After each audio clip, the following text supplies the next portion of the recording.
Olá, seja muito bem-vindo, seja muito bem-vinda. Eu sou a Gabriela Varelli e esse é o Videocast em Detalhes. Aqui, sempre com uma convidada, um convidado, eu mergulho numa temática do dia e hoje eu estou aqui no estúdio com a Michele Prazeres, que é jornalista, também coordenadora do Instituto Desacelere, e ela pesquisa a aceleração social do tempo na relação com a educação, com as tecnologias. A Michele, que foi minha professora, que também é uma pessoa super querida, é um prazer te receber aqui. Estou muito feliz. Obrigada, Gabi. Estou muito feliz também de estar aqui e de poder conversar com você sobre esse tema que é a minha paixão e minha missão de vida. Muito obrigada também por dividir seu tempo com a gente, né? Já que a gente vai falar tanto sobre tempo, queria começar introduzindo o assunto, então, para as pessoas entenderem o que é o movimento slow, o que você pesquisa. O movimento slow é um movimento contracultural, né? Um movimento de nadar contra a corrente da velocidade como engrenagem das nossas vidas ou como condição das nossas vidas hoje. Ele nasce na década de 80 na Itália, quando um grupo de pessoas se reúne para protestar contra a instalação de um restaurante de fast food em Roma. E ali nasce o slow food, né? Para brigar, para lutar por uma alimentação que seja com um alimento bom, limpo e justo. E aí depois, baseado nessa tríade, né, nascem os outros movimentos slow pelo mundo. Então, hoje em dia, a gente já sabe que tem o Slow Kids, que é um movimento pela preservação da infância, o Slow Cities, que tem a ver com pensar as cidades como lugares de convivência e não como lugares de fluxo e passagem, o Slow Medicine, que fala disso também na medicina, Super o importante. Slow Fashion. Então, em todos os setores da vida, justamente porque a velocidade é uma condição, né, estabelecida, né? A gente vai falar disso quando eu puder explicar melhor a aceleração social do tempo. Nascem esses movimentos para lidar com a velocidade instalada no coração de vários âmbitos da vida, né? E na educação também, a gente pode falar do slow e assim por diante. Em todos os lugares onde faz sentido a gente pensar, a gente gosta de dizer que o futuro vai ser devagar, pequeno e local. Então, partindo do futuro ser pequeno, devagar e local, quero que você conte um pouco da história do Instituto Desacelera, né? Como é que você chegou onde você está agora? E eu fico muito feliz, né, que começou ali com um guia em São Paulo, onde as pessoas pudessem aproveitar melhor o próprio tempo e daí virou algo muito maior. E coincidente no tempo com o nosso encontro, né, É. Gabi? Porque eu estava gestando esse projeto, eu, o Francisco, É quando a gente se verdade. conheceu. O filho da Michele. E o Francisco, enfim, está com 7, o Instituto Desacelera nasce depois de quase 8 anos de atuação do Desacelera São Paulo, né? O Desacelera São Paulo nasce como esse guia para as pessoas desacelerarem na cidade e com o tempo as pessoas começam a me contar que não fazia muito sentido ter um guia, sendo que elas não conseguiam desacelerar na cidade. O guia soava quase como uma provocação, sabe? Do tipo, como eu não consigo? As pessoas se sentiam fracassadas por não conseguirem ir nos lugares onde eu apontava ali no guia e desfrutar de algum tempo ali desacelerando. Então, eu que, né, digo que esse projeto ele é biográfico, porque também tem a ver com a minha busca pela desaceleração, mas ele também é biográfico no sentido de que a minha pesquisa foi acompanhando o desenvolvimento do projeto. E quando eu percebo que tem, então, um elemento cultural por conta do qual as pessoas não conseguem desacelerar na cidade, eu falo, opa, aqui tem um objeto de pesquisa. E é aí que eu vou pesquisar o movimento slow, né? Eu faço o meu pós-doutorado lá na PUC para pesquisar a relação da comunicação com o movimento slow. Entendendo a comunicação não como as mídias, né? Mas como essa ação organizadora do comum, da comunidade, do sentimento de pertença, do grupo, né? E aí, então, o guia, ele dá origem à escola do tempo, que é um pouco esse braço, digamos assim, de formação.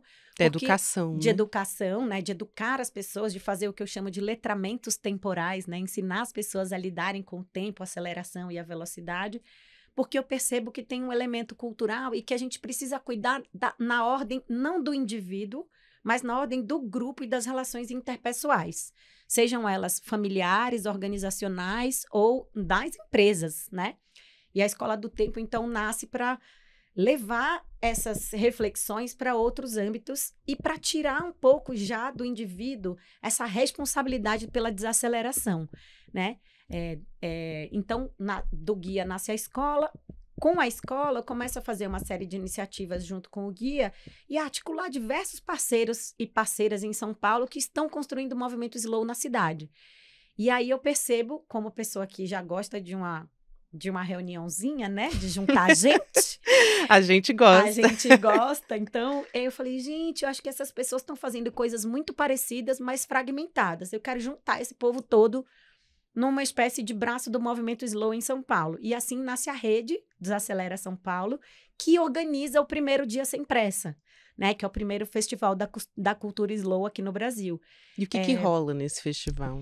O primeiro Dia Sem Pressa foi em 2018, né? E esse festival, ele nasce como um dia de pausa para São Paulo. Então, eu brinco, né? Dizendo assim, só uma estrangeira mesmo para propor isso na cidade, que é uma ousadia. São Paulo vai parar, vamos fazer uma pausa, gente, precisa. E, de fato, foi tanta gente nesse dia que a gente falou assim, era tanta gente mesmo. querendo parar, né? E a gente, enfim, é um dia, a gente chama de experiência, consciência e convivência. É um dia apenas para as pessoas estarem lá e desfrutarem de uma pausa ou de uma vivência que vai mostrar para elas o quanto é importante, né, elas desacelerarem desse lugar do corpo mesmo, ou terem contato com uma reflexão que pode trazer algo para as suas vidas em relação a esses aprendizados, ou apenas estar lá com pessoas e desfrutando ali daquele espaço para entender um pouco o que é essa história do movimento Slow. Então, no Dia Sem Pressa, a gente oferece, digamos assim, o estar, o viver, o fazer, o comer, tudo isso muito artesanal, né? Muito para as pessoas conhecerem o que é esse universo e para elas levarem um pouco para a vida delas alguns aprendizados. Aí, dessa história do Dia Sem Pressa, junto com a rede, junto com o guia, junto com a escola e pesquisando, eu fui percebendo e chegando, né, nesse lugar um pouco da pesquisa, juntando as tecnologias, a educação, a comunicação, que a gente estava falando de bem-estar de um jeito muito centrado no indivíduo. E aí eu comecei a pesquisar o que a gente chama de níveis de intervenção para o bem-estar, a saúde mental e o cuidado. E o Instituto, então, a quinta etapa dessa trajetória, ele nasce com essa vocação de democratizar o cuidado, o bem-estar e a saúde mental. Porque a gente percebeu que essa agenda, digamos assim, ela já é reconhecida. Então, assim, as pessoas sabem que é importante saúde mental, bem-estar e cuidado, mas ela é muito elitizada. Perfeito, então, eu quero muito entrar nisso. As pessoas sabem que é importante para rico, né? Assim, falando em linguagem bem didática. Então, assim, para quem pode, é importante desacelerar. Mas e para quem não pode? Num país tão desigual como o nosso, faz sentido a gente pensar em bem-estar e saúde mental como uma escolha do indivíduo? Sério? Tipo, outro dia eu fiz um post assim, tipo, sério mesmo que vocês acham que em sã consciência uma pessoa não escolheria, né, desfrutar de bem-estar? Por que a gente continua tratando como uma escolha algo que está provado pelas estatísticas, né? A gente vê os níveis de esgotamento são maiores em mulheres, os níveis de síndromes e doenças relacionadas à saúde mental são maiores em lugares com piores condições de vida. Então, por que a gente continua dizendo desacelera aí, você, né? Sem olhar para as condições... Como indivíduo, né? Como se a responsabilidade de desacelerar ou que seja uma questão de escolha desse indivíduo de parar, né? E como é que você fala isso para uma pessoa que leva 3 horas para ir e 3 horas para voltar do trabalho? Quer dizer, 6 horas do dia dela estão comprometidos. Sim, a gente tem as mesmas 24 horas? Temos. Mas essa pessoa, ela leva 6 horas só no trajeto. E nesse trajeto, ela vai pegar um ônibus, um metrô, um trem. E eu vou levar, sei lá, né?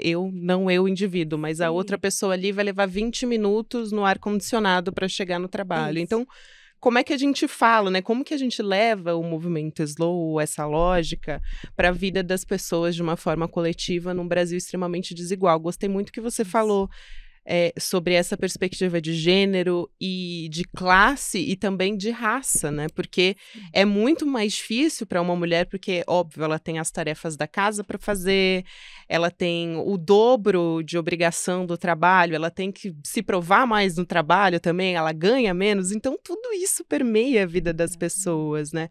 É muito difícil a gente falar de desacelerar, porque todo mundo acha que é um discurso, né, de privilégio de quem pode fazer essas escolhas. Então, como não promover uma desaceleração privilegiada? Isso, eu acho que isso daí é super importante, Gabi, porque a gente tem uma noção muito eurocêntrica e americana, enfim, colonizada de bem-estar. Então, a gente acha, de fato, que é responsabilidade do indivíduo se cuidar e que bem-estar é uma questão de autocuidado. E, na verdade, quando você vai... Eu estou fazendo uma pesquisa sobre os índices de bem-estar, saúde mental e felicidade no mundo, e quando você junta esses indicadores, você vê que a camada zero do bem-estar tem a ver com a garantia mínima de direitos, dignidade, né? Então, a pessoa que tem acesso a moradia adequada, saneamento básico, sistema de saúde, educação, você já pode falar numa primeira camada de saúde mental que no Brasil já configura privilégio, né? Isso. Porque não é todo mundo que tem acesso.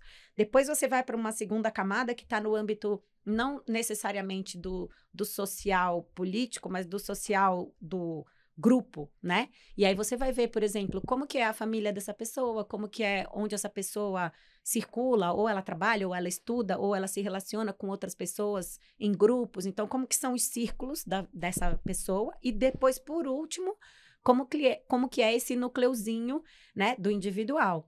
E se a gente pensar que a gente tem essa concepção muito colonizada de bem-estar, a gente também pode pensar que as nossas lutas por bem-estar e saúde mental têm que estar conectadas a uma concepção mais do sul de bem-estar, que tem a ver com bem viver, né? Já existe uma discussão vastíssima sobre alternativas sistêmicas fundadas em cosmologias e cosmovisões do sul global.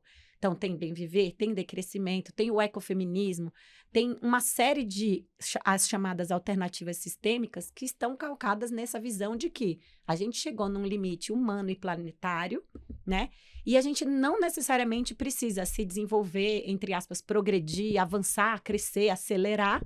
E tudo isso está conectado com a nossa visão sobre cuide-se. Então, você, porque aqui, né, o mundo corre mesmo, então se você não se cuidar, problema seu. E é muito louco o que isso produz nas pessoas, porque produz essa frustração, né, no sentido de que quando a gente faz esse discurso do é sua responsabilidade desacelerar, quem não consegue sente que falhou. E quem consegue se sente culpado. Então, quando você individualiza, você gera fenômenos no indivíduo que são muito adoecedores, reforçam as síndromes, né? Porque o nosso valor atualmente é determinado pela nossa produtividade, né? Uhum. Isso é muito louco.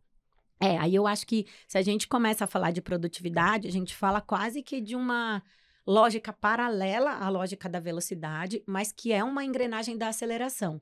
Eu costumo dizer que, para mim, os dois principais motores, e também quando eu olho para a minha pesquisa, da aceleração, são o consumo e o trabalho, né, hoje. Né? São dois universos e a tecnologia, ela abraça esses dois mundos, né? Porque quando você está nesse universo hiperconectado, normalmente você está ou consumindo ou trabalhando. E acho que a lógica das plataformas é um pouco essa, né? De manter a gente num regime temporal 24/7, né? 24 horas por dia, 7 dias por semana. Quanto mais tempo online plugados, melhor. Até porque a vida do outro parece sempre maravilhosa nas redes sociais, né? E quanto mais tempo... E consumindo não só... Eu estou dizendo não só comprando, mas consumindo imagens, consumindo dados, consumindo tudo que essas plataformas têm para oferecer de um jeito bem invisível, né?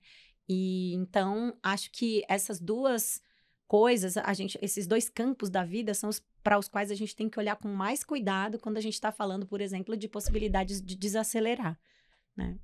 Sem dúvida. E é uma questão também de justiça social, né?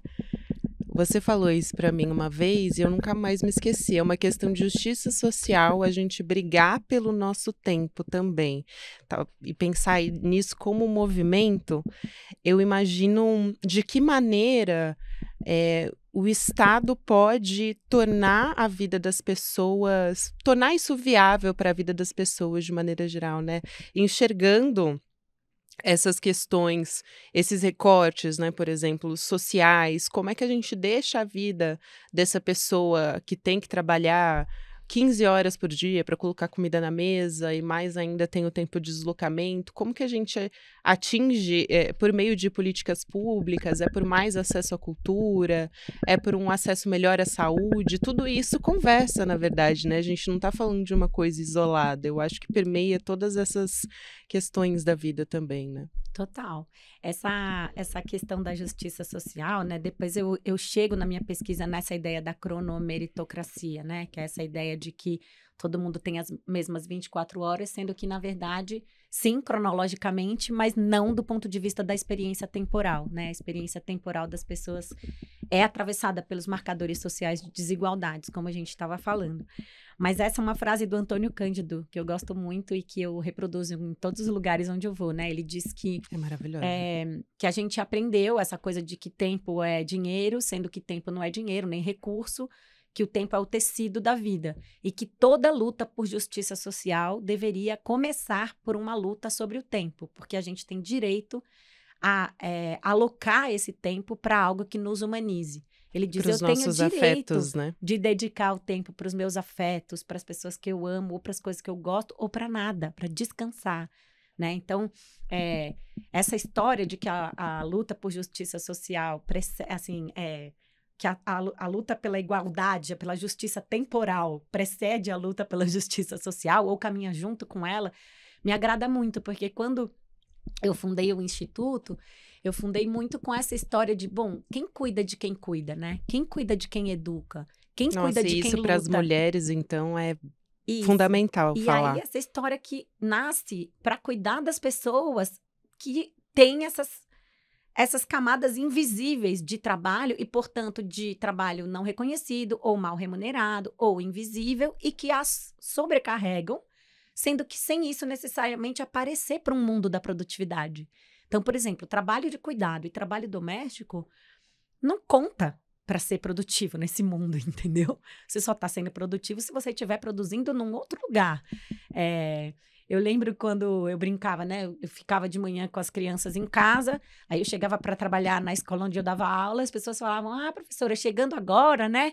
2 horas da tarde. Eu falava, não, gente, agora eu tô chegando no spa, porque trabalhando eu tava até agora, né? Acordei, dei café, fiz almoço, dei almoço, fiz a lancheira, botei a roupa, mandei pra escola, nananã. Tipo, isso é trabalho. Já tô trabalhando há muitas horas já. Eu tô no quarto turno e vocês estão achando que eu tô chegando no trabalho agora. Então, é isso. E como você falou, esse trabalho normalmente recai sobre as mulheres. E aí, quando você vai acrescentando marcadores sociais, você vai vendo que são as mulheres pretas de baixa remuneração, né? Na base da pirâmide. Então, acho que quando a gente olha para essa questão do tempo e vai cruzando ela com essas outras coisas, a gente vai vendo de fato que o Desacelerar não é uma agenda sobre apenas autocuidado, meditação, que é um pouco a primeira impressão que as pessoas têm, né? Também porque o capitalismo se apropriou desse discurso, né? Exatamente. E aí, a partir disso, transforma isso em consumo também. Exatamente, Gabi. É uma fetichização de algo que é sistêmico. Então, eu estava lendo um texto esses dias, depois eu posso procurar a referência para você. Ele dizia que o capitalismo ele é muito eficiente na transformação, né? Ele medicaliza sintomas sistêmicos no indivíduo. Então, você é tratado como uma questão sua, uma doença, uma síndrome sua, sendo que você, na prática, está manifestando um sintoma que é fruto de uma condição e não necessariamente de um adoecimento, né? Então, não tem aquele meme que era assim, não era depressão, era capitalismo. As pessoas saem de férias e elas se sentem felizes. E elas o problema não felizes. Sou eu, né? Isso.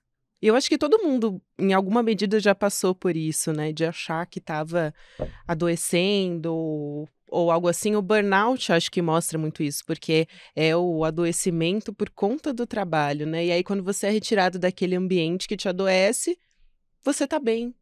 E aí, quando você volta para o trabalho, você volta a apresentar aqueles sintomas. Isso. Eu até vi hoje, por coincidência, nas redes sociais, eu me deparei com uma daquelas imagens, né, do Instagram, e aí apareceu para mim a frase, a gente tem burnout porque a gente trata o descanso como uma recompensa e não como um direito. E justo hoje que a gente ia conversar, eu resolvi trazer aqui para você, porque eu acho que resume muito o que a gente está falando. Total. No manifesto do Instituto, Gabi, a gente diz que todo mundo tem direito à pausa, todo mundo tem direito ao descanso, todo mundo tem direito à desconexão. Eu falo que o desacelera é o né, da vida. Tipo, a gente chega para dizer assim, não, gente, sabe, a gente está vivendo tão no automático, tão no ininterrupto e tão no anestésico, que eu sinto que a gente às vezes não consegue perceber o sintoma dessa vida acelerada. Então, se a gente apenas, sabe, respira, tenta perceber, a gente vai entender que tem muita coisa se manifestando no cotidiano, no corpo, nas relações e no mundo, né? Trazendo esse olhar do indivíduo, grupo, sistema. Mas, assim, no corpo, nas relações e no mundo, dia a dia, se a gente parar, a gente percebe sintomas dessa cultura da aceleração na nossa vida, assim. E eu acho que, de novo, volta àquela pergunta que você fez agora há pouco, né? A quem interessa que a gente não perceba isso ou a quem interessa que a gente perceba isso como uma responsabilidade só nossa, né? Então, acho que a gente tem o tempo todo que se recobrar essa consciência ou esse equilíbrio, sendo que quando a gente tá no cotidiano, no corre, né? Como as pessoas falam, quando a gente tá no corre, a gente não tem condição de fazer isso, né? E aí as pessoas vão chegando realmente a limites físicos, fisiológicos, né? Nos ambientes onde elas estão. E quando a gente fala que todo mundo tem direito a isso, o tratamento é justamente esse, né? É no âmbito das políticas, é no âmbito da transformação mais sistêmica, nesse lugar do bem viver que eu trouxe antes, que tem a ver com a gente buscar outras formas de vida, outras formas de trabalho, e eu não estou dizendo que eu tenho a fórmula não, tá? Porque a pergunta que sempre me fazem é assim, então daí, 7 Mas dicas como, para... né? E eu falo, Pergunta gente, de $1 milhão, 7 dicas né, é justamente gente? o oposto do slow, né? Exato, Assim, exatamente. mas a gente precisa ter condição de olhar para cada contexto, entender o que está acontecendo e mudar as estruturas, né? A partir de cada âmbito, né? Ou Então, conseguir questionar essa lógica dentro dos seus espaços, das suas comunidades, do seu trabalho. isso. Ainda E cuidar junto. Isso. Ainda que o trabalho, muitas vezes, né, as companhias façam isso como uma lógica de, tá bom, então você vai descansar para você voltar mais produtivo. Ainda que seja assim, porque, de fato, normalmente a iniciativa tem esse viés também, O né, descanso submetido à produtividade, né? A pausa Isso. submetida a você voltar melhor para trabalhar e não pelo fato de que você é gente e tem esse direito de descansar. E também tem a lógica da pausa submetida ao marketing, né? Então, assim, eu cuido disso daqui, então eu sou uma empresa muito legal.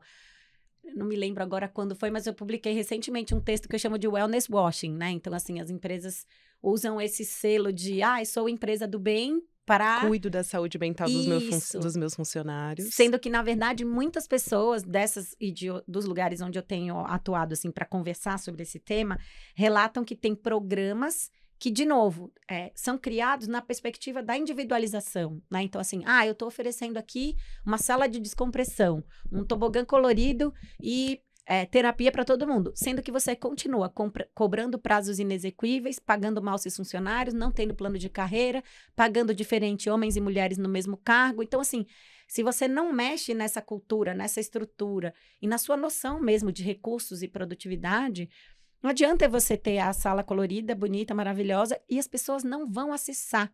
Porque as pessoas relatam pra gente que se a cultura não muda, elas não se sentem autorizadas. Porque você está dando, entre aspas, um remédio, mas você que está adoecendo os seus funcionários, Exato. Né? E esse remédio, ele não é acessível quando a cultura, por exemplo, alguns lugares que se você sair 6 horas da tarde para buscar seu filho na escola, as pessoas vão te olhar torto.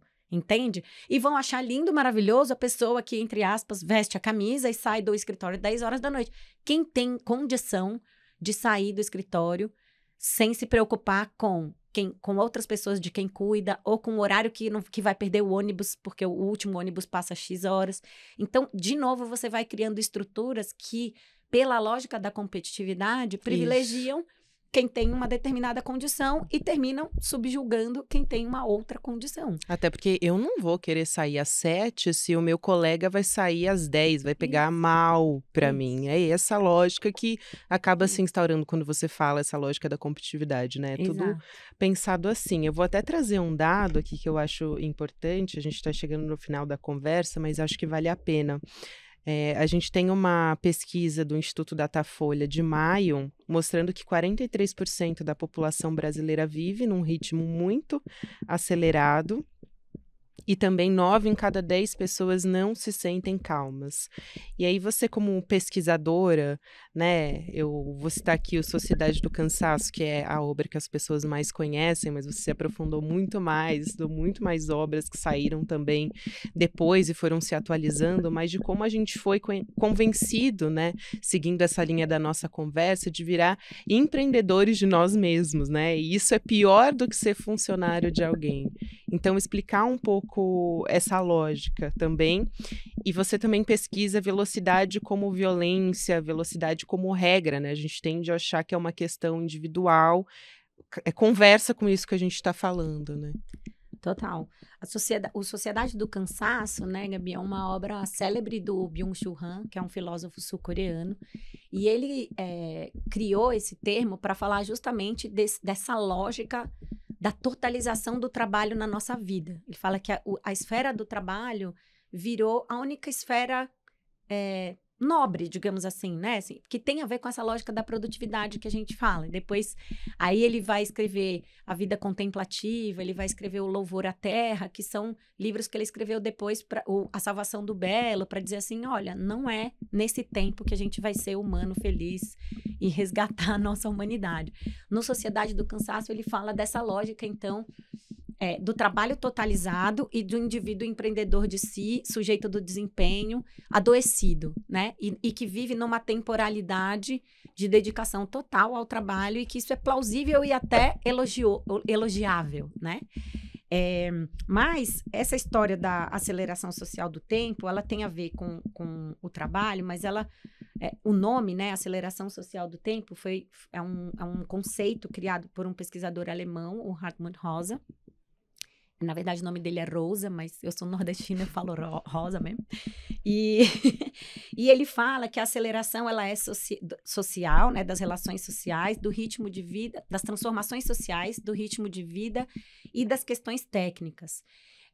Grossíssimo modo, a ideia a gente está fazendo as mesmas coisas em menos tempo.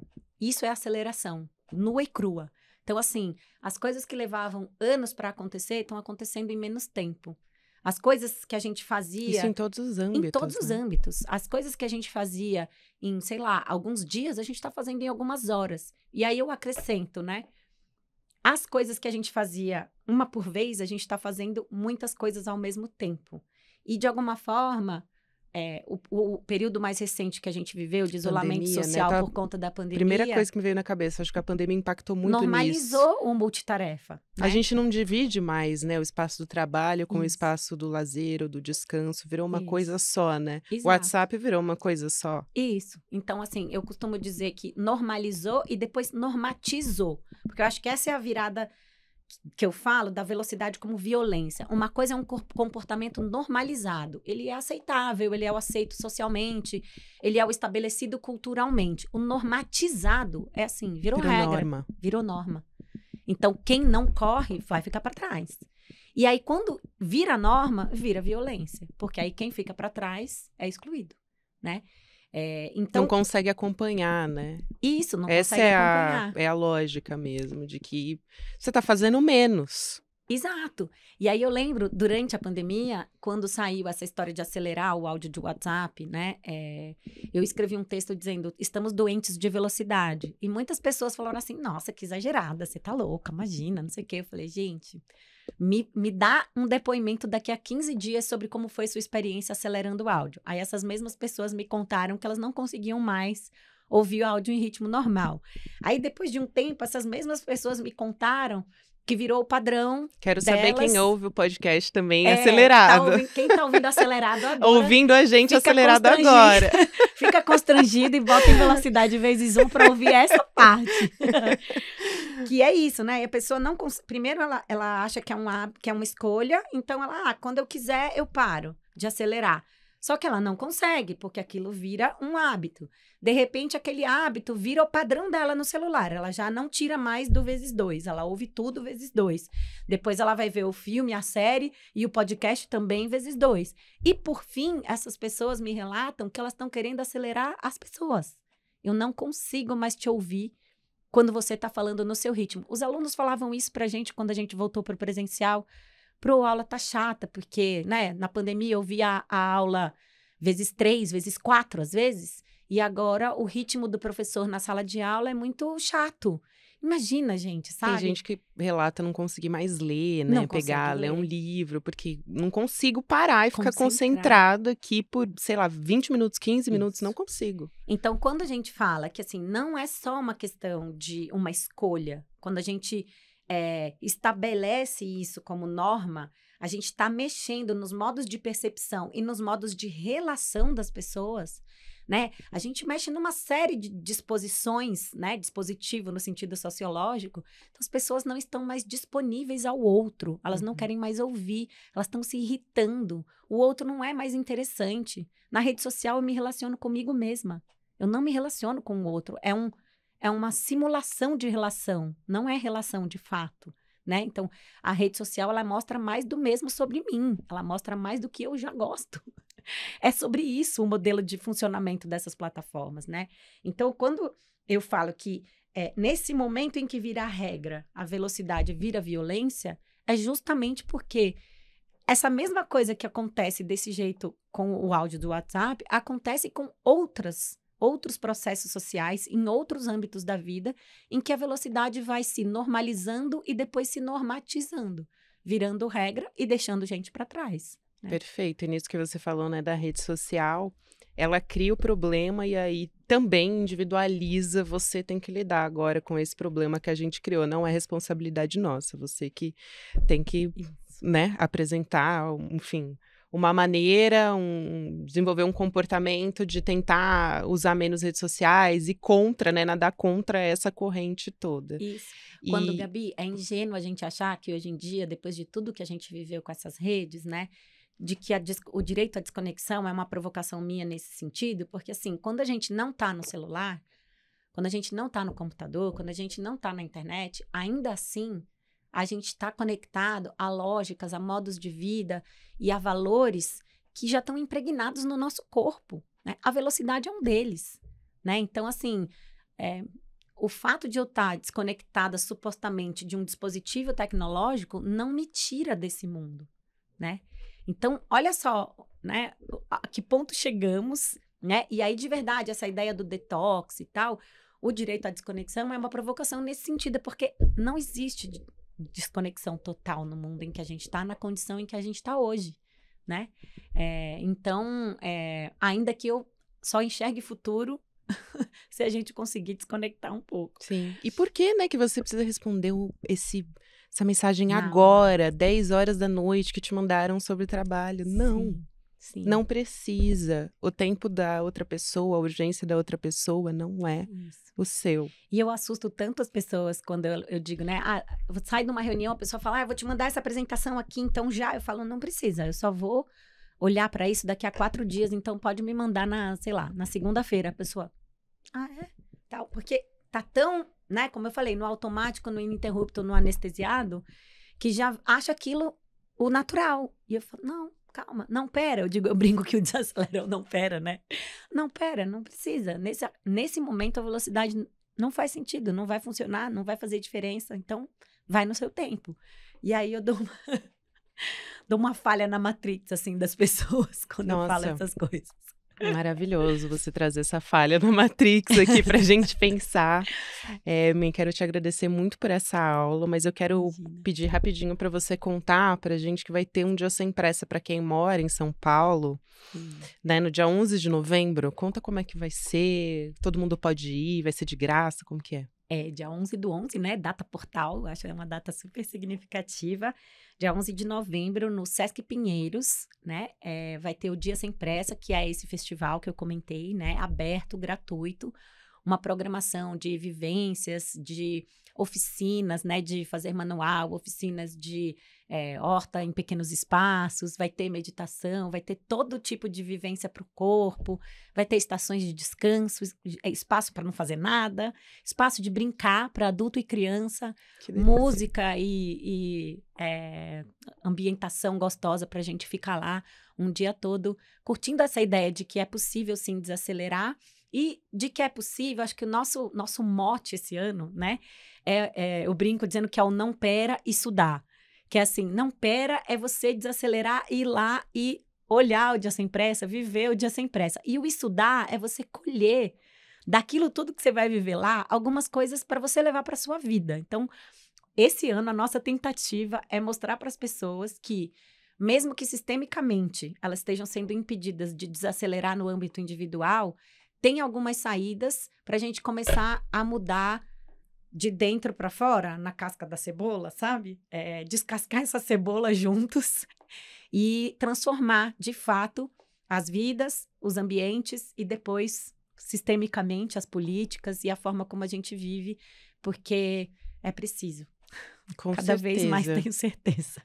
Muito bom, Mi. Quero te agradecer muito. Foi um prazer te receber aqui no estúdio. Vindo aqui conversar com você. Passou rápido, né? Passou muito rápido, passou assim, ó. A gente São até os paradoxos da estourou desaceleração. o tempo, mas valeu muito a pena, porque é isso. Obrigada, o tempo Flor. é importante. Obrigada pelo seu tempo, obrigada por fazer a gente repensar a nossa relação com o tempo, enfim. E é isso, né? O tempo é uma questão de justiça social. Então, valeu muito a pena. Um beijo, Obrigada, Mi. Gabi. Até uma Tô muito próxima. feliz. Até. Eu também. O Videocast em Detalhes fica por aqui. O próximo episódio vai ao ar às 10h30 da manhã, ao vivo no YouTube, por onde você acompanha toda a programação do ICL Notícias, nos canais do Instituto Conhecimento Liberta e também Eduardo Moreira no YouTube, sempre de segunda a sexta-feira. E você também pode acompanhar o Em Detalhes nas principais plataformas de áudio, no Spotify, Deezer, Google Podcast, onde você quiser. Fica disponível entre 6 horas da manhã, aliás, a partir das 6 horas da manhã, para você que acorda cedo. Para quem acompanha essa transmissão ao vivo no YouTube, você fica agora com o Videocast Mercado e Investimentos, com o André Campedelli e a Débora Maganha, e às 6 horas da noite com o ICL Notícias, segunda edição. Um beijo, até a próxima.